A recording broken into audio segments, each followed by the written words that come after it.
വാർത്തകൾ തുടരുന്നു. സ്വരതാള ശ്രുതിലയങ്ങളുടെയും മധുരസ്വപ്നങ്ങളുടെയും മാല കോർത്ത് Hosdurg government higher secondary school കലോത്സവത്തിന് അരങ്ങ് സജീവമായി.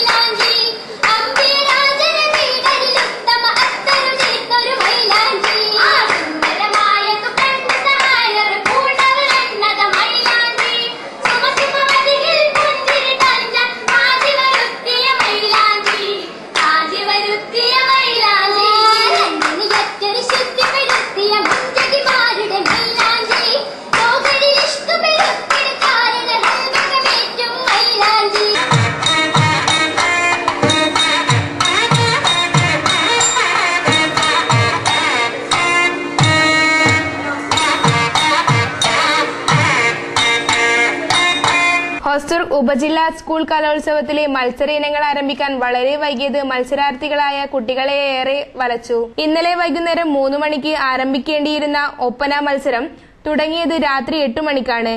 പല മത്സരങ്ങളും വൈകി ആരംഭിച്ചതിനാൽ രാത്രി 1:30 മണിയോടെയാണ് ഇന്നലത്തെ മത്സര പരിപാടികൾ സമാപിച്ചത്. സമയം വൈകിയുള്ള മത്സരമായതിനാൽ സ്റ്റേജിൽ പല കുട്ടികളും തളർന്നു വീഴുകയായിരുന്നു.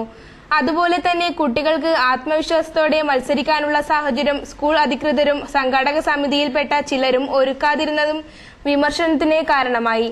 ഒരിനത്തിന് മത്സരിക്കാൻ മേക്കപ്പും വേഷഭൂഷാദികളുമായി തയ്യാറെടുത്ത കുട്ടികളെ ഇവയൊക്കെയും അഴിപ്പിച്ച് മറ്റൊരു ഇനത്തിന് വേണ്ടി മേക്കപ്പ് അണിയിച്ചതും രക്ഷിതാക്കളിൽ കടുത്ത അമർഷത്തിന് കാരണമായി.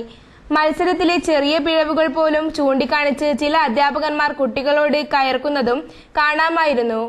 അധികൃതർ ഒരു മത്സരത്തിന് നിർദ്ദേശം നൽകിയാൽ അതിൽ പങ്കെടുക്കേണ്ട കുട്ടികളെ മറ്റൊരു മത്സരത്തിന് സ്കൂൾ അധികൃതർ നിർബന്ധിക്കുന്ന സ്ഥിതിയുമുണ്ടായി. പല കുട്ടികളും കുടിവെള്ളം കിട്ടാതെ നെട്ടോട്ടമോടുകയായിരുന്നു. മത്സരത്തിൽ പങ്കെടുക്കാനെത്തിയ കുട്ടികൾക്ക് അടിസ്ഥാന സൗകര്യങ്ങൾ ഏർപ്പെടുത്തുന്ന കാര്യത്തിൽ അധികൃതരുടെ ഭാഗത്തു നിന്നും ഗുരുതരമായ വീഴ്ചയാണുണ്ടായത്.